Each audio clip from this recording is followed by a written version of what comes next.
Bonjour à tous, bienvenue pour cette nouvelle vidéo. On va faire une vidéo de tactique. Donc j'ai pris mon compte objectif 1200. Je ne sais plus quelle classement j'ai. Ah si, 1594 au niveau de l'entraînement. C'est pour vous permettre d'avoir des tactiques à peu près de 1500-1600. Donc ici, c'est au noir de jouer. Les blancs viennent de jouer le pion ici. On regarde le matériel. On a 4 pièces mineures. Ok, voilà. Donc ici, ce qu'il faut regarder dans ces positions, c'est le pion ici était un petit peu avancé. On a un clouage de cette pièce, parce qu'ils ne peuvent pas le jouer, sinon ils reprennent le fou derrière, enfin on reprend la dame. Ici, cette case-là est empêchée pour le cavalier parce qu'on a un pion.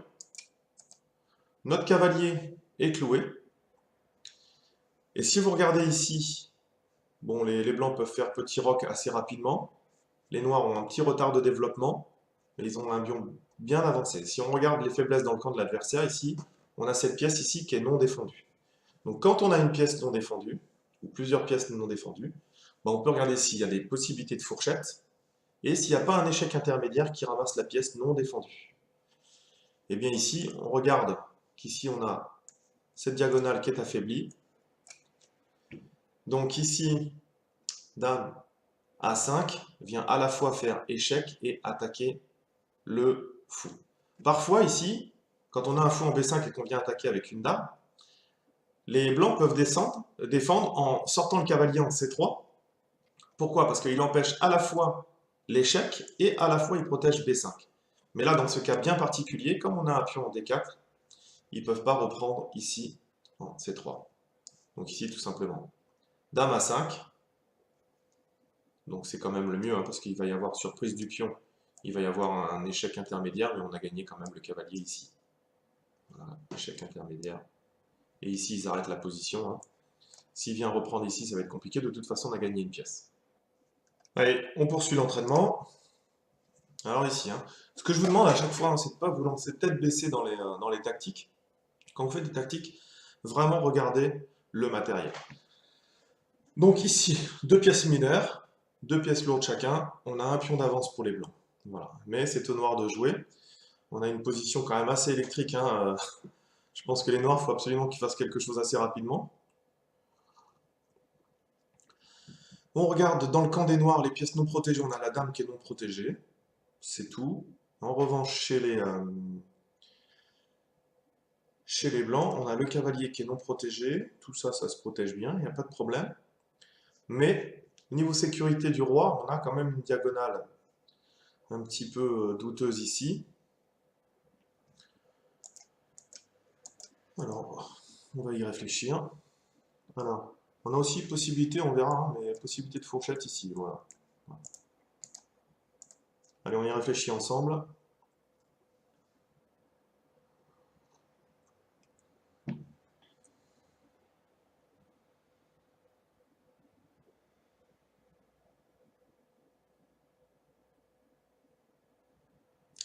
Bon, là, faut checker la possibilité de fourchette, c'est quand même intéressant, hein, parce qu'on attaque à la fois la dame, à la fois le fou, donc on vient attaquer une deuxième fois. La question, ce qui se passe, c'est qu'il faut voir, est-ce qu'on n'a pas un truc, est-ce qu'on n'a pas une contre-attaque ici, par exemple, en faisant un cavalier ici, échec, et ensuite la tour vient ici, hein. Donc on a un petit peu de calcul à faire, on va voir ça.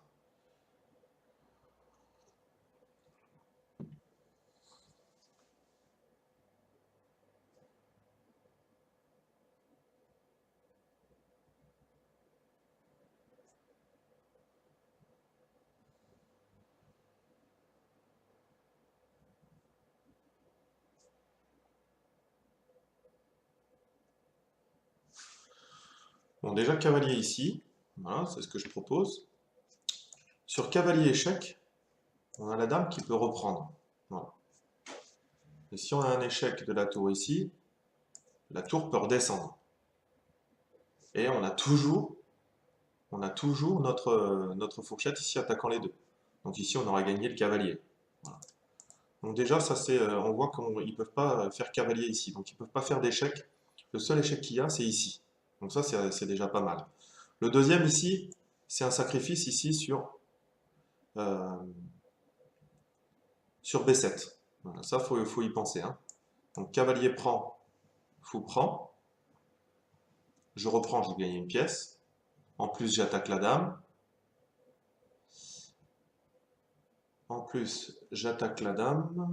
et je menace en plus tour ici, quand on aura le cavalier ici, hein, qui menace de gagner la dame. Donc si la dame bouge de la première rangée, donc non, ça, le cavalier, donc là le fou c'est pas possible. Donc maintenant on va faire cavalier qui fait fourchette. Qu'est-ce qu'on a d'autre? La dame étant attaquée, soit elle bouge, si elle bouge, eh bien on prend la pièce. Et est-ce qu'elle n'a pas une menace de mat particulière? Non. Donc, voilà, cavalier ici. La seule possibilité, hein, c'est de venir ici. Donc là, il y a une petite menace de mat ici.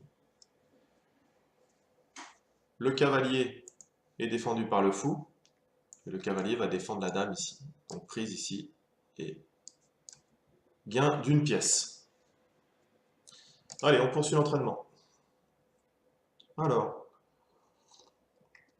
6 pions, 5 pions. Il y a une pièce de retard pour les blancs. Mais bon, ici, on a un retard de développement. Donc déjà, c'est comme s'ils jouaient presque. Enfin, ils jouent déjà avec une tour de moins. Ici, la tour attaque le fou, qui est défendu par la dame pour l'instant. Ensuite, ici, quand on a une tour qui est bloquée, on pense toujours à des sacrifices, enfin à venir attaquer le pion en B7 ici. Et ensuite, ce qu'on va regarder, c'est les menaces éventuelles de mat.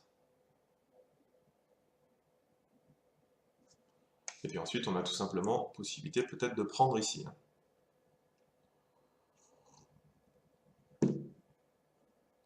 Ce qui est avantageux avec la prise ici, c'est qu'on attaque la dame. Mais comme on a une dame ici, on attaque. S'il retire la dame, on attaque une fois, et on attaque 2 fois. La question, c'est est-ce qu'on aurait un échec intermédiaire? Bah non, déjà, c'est sûr que non. Donc là, ce que je vous demande d'analyser, vous pouvez faire pause. Vous analysez tour prend en E4, en E5, pardon.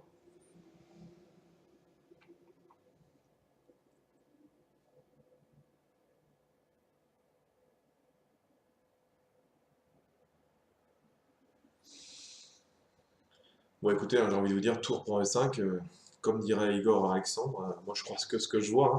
Non, je plaisante, mais ici la prise, la tour, elle est attaquée 2 fois, quoi qu'il arrive, hein, il ne peut pas défendre sinon il a perdu la dame.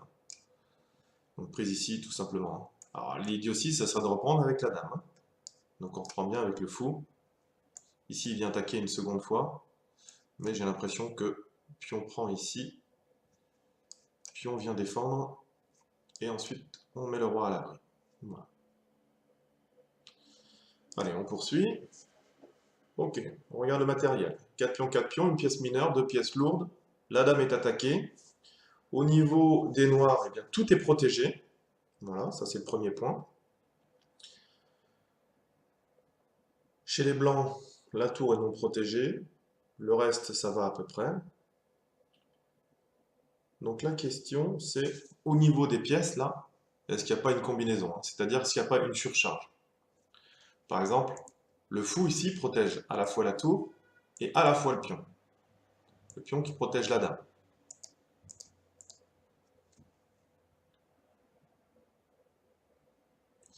Donc vous pouvez faire pause, voilà, essayez, moi j'ai trouvé, essayez de faire pause, et puis ensuite on en discute.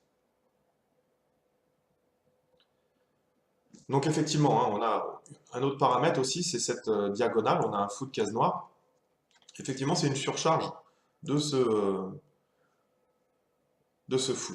Parce qu'en prenant ici la tour, il y a échec, on a gagné une pièce, donc le fou est obligé de reprendre, et à ce moment-là, comme on a une tour qui attaque le pion 5, on fait fou prend et on attaque à la fois le roi et à la fois la dame. Donc la dame va être obligée de prendre le fou et on reprendra avec notre tour. Et ce qui fait qu'en fin de variante, on aura gagné la qualité plus un pion. Dame prend, fou prend. Voilà. Allez, on poursuit. Donc matériel, un pion de plus pour les noirs. Voilà. Mais ici, on a quand même quelque chose qu'il faut regarder tout de suite, c'est une espèce de pion de Damiano ici. Quand on a un pion qui est ici, il protège des cases, c'est comme si ici, on avait des pions. Donc, on a toujours potentiellement des menaces de mat du couloir. Voilà, ça, on n'a pas la possibilité de faire autrement. Donc ici, ce qui nous donne tout de suite, on a cette case-là, et pour l'instant, on ne peut pas y aller, parce qu'il y a le roi. Ensuite, ici, le roi est sur case blanche, on a un fou de case noire. Donc déjà, le roi ne peut pas, le fou ne peut pas faire échec. Et puis la tour, pour faire échec, il faudra qu'elle vienne ici, mais c'est pas possible pour l'instant. Donc potentiellement, peut-être qu'on aurait le fou qui peut venir ici pour faire la menace de mat en H2. Enfin, même pas une menace, c'est juste une menace, H2 et le roi vient en G1. Donc les noirs n'ont pas grand-chose. J'attire aussi sur votre attention sur les fous de couleur opposée. Souvent on entend, ouais, fou de couleur opposée, c'est nul. C'est nul en finale. Mais dans le milieu de jeu, si vous réussissez à avoir l'initiative, le fait d'avoir des fous de couleur opposée fait que en fait, l'adversaire ne peut pas défendre les cases que vous attaquez. Donc si vous avez l'initiative, par exemple un fou et une dame, bah forcément s'il y a un fou de couleur opposée, l'autre ne pourra pas défendre, et souvent ça peut être suffisant pour l'emporter. Et ici on est exactement dans ce cas-là, ce qui permet de l'emporter, c'est parce que le fou de case blanche va attaquer des cases que le fou de case noire ne peut pas défendre. Allez, vous pouvez faire pause et essayer de trouver ici dans cette position. Tout est affiché ici. Allez, il suffit que je rajoute ça et puis vous avez trouvé. Voilà, ici ce que je vous ai dit, hein, c'est que on a une sorte de couloir. Donc ici, l'idée qui vient, c'est de mettre le fou en F6 et de venir protéger ici, de venir menacer mat là. Voilà. Si le roi s'en va, on aura mat du couloir. Ici, si je viens jouer ici, le fait qu'il y ait le pion ici fait que, pardon, les noirs ne peuvent pas défendre la 7e rangée. Voilà. Et si je joue ici, qui joue le pion, ben, ils n'ont pas le temps, parce que ici, je ferai échec et mat. Donc ici, c'est tout simplement fou C6, et comme ils veulent retarder le mat ici, eh bien, ils sacrifient la pièce. Voilà, j'ai gagné une tour dans la variante. On va enlever l'analyse ici. Toc, toc. Voilà. Si par exemple ils avaient pris ici, hein, je vous montre, ici on avait échec et mat, protection et comme un mat du couloir. Allez, on poursuit l'entraînement. On continue. 4 pions, 4 pions. Donc là, on a 2 tours pour les blancs et 2 pièces mineures. Ici, on a à peu près égalité au niveau du matériel. Les noirs sont légèrement mieux si on compte 9 pour la dame et 2 pour la qualité. Voilà, peut-être que les noirs sont légèrement mieux de peut-être un demi-pion, on va dire. En revanche, c'est au blanc de jouer. Donc ça, c'est important. On a quand même la sécurité du roi noir. On ne peut pas dire que ça soit terrible, terrible. Donc, on va regarder tout ça.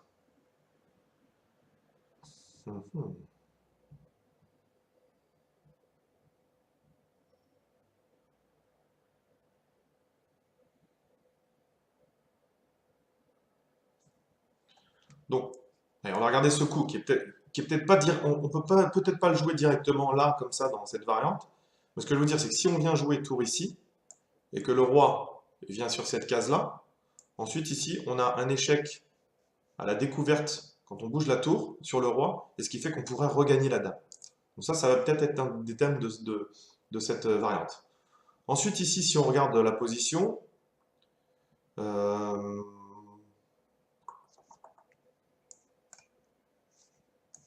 peut-être potentiellement ramener la deuxième tour ici. Bon, si on vient faire échec avec le roi, avec la tour ici, le roi peut revenir et attaquer le fou qui est ici. Donc. En revanche, ce qui est intéressant, c'est qu'ici, donc si on vient ici avec la tour, donc on a dit que le roi était obligé de revenir ici. Mais à ce moment-là, le roi n'a plus de case de fuite, il suffirait de faire échec pour gagner la partie. Donc ce que j'ai bien envie de jouer, c'est tour ici, roi là, et ensuite tout simplement tour là, avec une menace de mat directement sur la 7e.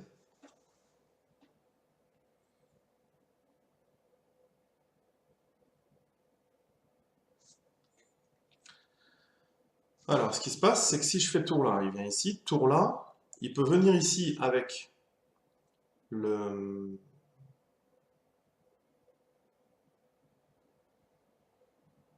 fou pour défendre cette case-là.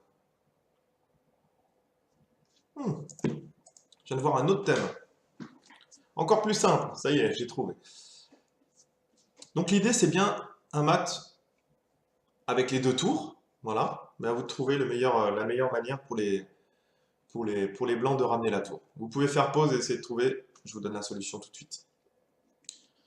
Donc ici, ce que je n'avais pas vu, c'est qu'effectivement le cavalier est attaqué, mais ici, on peut attaquer la dame. Pourquoi? Parce que c'est défendu par le cavalier, pour l'instant. Donc si on vient faire tour ici, bah, s'ils font dame prend, on a cavalier prend, et on a une pièce de plus pour les blancs. Même si ici, on pourrait regarder, donc si je fais tour là, prise, cavalier prend, tour menaçant de prendre et en étant sur la 7e, le problème, c'est que je peux revenir ici avec la tour. Et le fou ne peut pas attaquer le cavalier. Pourquoi? Parce qu'il est gêné par ses propres pions. Donc déjà, ici, on ne peut pas reprendre de la dame. Donc si on vient tour ici, et que la dame reprend le cavalier, eh bien tout simplement, on vient faire un mat ici, avec les deux tours, mat de l'escalier. Ensuite, maintenant, il suffit plus qu'à regarder si, quand on enlève la dame, quand on enlève la dame, on peut protéger, empêcher le mat ici. Non. Ce qui est intéressant ici, c'est que sur tour ici, on a peut-être possibilité de jouer la tour là. Pas reprendre la dame parce qu'on est cloué. Mais à ce moment-là, j'ai l'impression qu'on peut reprendre... Est-ce qu'on peut reprendre la tour? Oui ou non? Donc sur tour ici, attaquant la dame et tour là, il suffit tout simplement de reprendre la tour et la dame reprend le cavalier. Donc, dame prend, il vient reprendre, on a gagné. On va faire quand même une analyse ici. L'ordinateur préfère reprendre ici, mais là-dessus, c'était quand même plus compliqué. Pourquoi c'est complètement gagnant pour les blancs? Parce que ici, la tour est sur la 7e. On a le fou déjà qui peut revenir en G5, et ensuite il va y avoir des menaces ici sur la 8e. Mais ici, tout simplement, ici par exemple, si ça reprend, on a attaqué le fou ici qui a plus de cases, parce que s'il vient ici, il y aura échec. S'il vient là, on le prend, et s'il vient ici, il y a la tour. Donc en fait, ici, il suffit tout simplement, par exemple, de ramener le fou en G5, on vient contrôler ces cases-là, et on vient menacer à chaque fois ici. Donc là, par exemple, sur fou, vient ici, on a gagné une deuxième pièce, enfin, on a gagné encore une pièce, et si on met la dame, ici, on a encore gagné une pièce. Voilà. Donc c'est un petit peu les biais parfois hein, des ordinateurs, c'est que lui, il est mathématique, donc il prend la variante, et puis on ne sait pas trop pourquoi. Voilà. Donc là, c'est intéressant d'avoir vu quand même qu'on avait ce coup de défense qui était tour ici, qui ne permettait pas de prendre la dame, parce que sinon, il y avait un échec derrière. Allez, dernière petite tactique. Pourquoi il y a déjà une flèche ici? Ah, il a laissé celle de tout à l'heure. Bon, ok. Un petit bug. Allez, on analyse ici les noirs, 2 tours, les blancs, 2 tours, 2 pièces mineures, la paire de fous, 5 pions pour les noirs, 6 pour les blancs. Ensuite, la sécurité du roi. On a cette diagonale qui est un petit peu compliquée, mais pour l'instant, il n'a pas de fou de case blanche. En revanche, ici, autour du roi, c'est quand même assez compliqué. Hein. Ici, on viendrait commencer à mettre un petit couloir. On voit une mauvaise diagonale ici pour la tour. Ensuite, les pièces non défendues, bah, cette tour. On a également le fou qui est ici. Donc voilà, souvent c'est un jeu sur les pièces non défendues. Eh bien, on les a. Effectivement, c'est un jeu sur les pièces non défendues. Donc vous pouvez faire pause, essayer de trouver, ensuite je vous explique. Le but, il est, effectivement, ce que je vous ai dit, c'est qu'on a ces 2 pièces qui sont non défendues. Donc on va jouer avec l'attaque de ces 2 pièces non défendues. Donc ici, c'est non défendu. Donc, tout simplement, on peut penser à, si on l'attaque, qu'est-ce qui se passe? Ben, si on attaque le fou. Pour défendre, ben déjà, ils ne peuvent pas mettre la tour ici, parce que le fou prendrait. Et si il s'enfuit, bon là l'avantage, on a que c'est qu'il protège quand même la tour pour le coup. Mais ici, le fait de venir sur ça, ça permet d'avoir cette attaque ici, de protéger la case F2 qui permettait de faire une fourchette entre le fou et la tour, entre le fou et le roi. Donc tout simplement ici, il va y avoir un gain de qualité pour les noirs. Donc là, quand on a une position comme ça ouverte, hein, les fous sont vraiment extrêmement forts, il n'y a pas de problème là-dessus. Donc on vient attaquer la pièce ici, et plutôt que de... il préfère tout de suite sacrifier la qualité, plutôt que de rentrer dans la variante, mais on la verra à l'analyse. Qu'est-ce qui vaut mieux? Que je prenne le fou? Non, je prends la qualité. Et voilà, ici c'est gagné. Allez, on regarde vite fait ce qui se passe sur la variante qu'on avait vue. Ici, ils ne peuvent pas venir ici, hein, parce que sinon, on a le gain d'une pièce, et même plus, parce qu'ensuite, il va y avoir mat. S'ils venaient défendre ici, là, donc là, ils proposent directement fou en E4, mais on avait également la possibilité de venir ici. Hein. Roi F1, on a gagné une tour, il est obligé de reprendre, on l'enlève. Parce que s'il gagne la tour ici, on a gagné une pièce dans la variante. Mais ici, il propose même fou E4, menaçant sur G2 et en C6. Donc voilà. On a vraiment là une position vraiment très représentative de ce que peut donner une paire de fous dans une position ouverte, malgré le pion de monte. Merci d'avoir suivi cette vidéo. Travaillez bien. Et quand vous travaillez tactique, essayez de faire d'abord, ne vous lancez pas tête baissée dans la position, essayez de faire d'abord ce que je viens de faire, c'est-à-dire on analyse le matériel, la sécurité des rois, les pièces non défendues, les clouages, les enfilades, et une fois qu'on a fait ça, on commence à faire son calcul. Je vous rappelle Facebook, Twitter, l'équipe Lichess, Chess Trainer 2000, il y a un forum, vous pouvez poser des questions, j'y répondrai avec plaisir. Voilà, en attendant, travaillez bien et à bientôt. Ciao.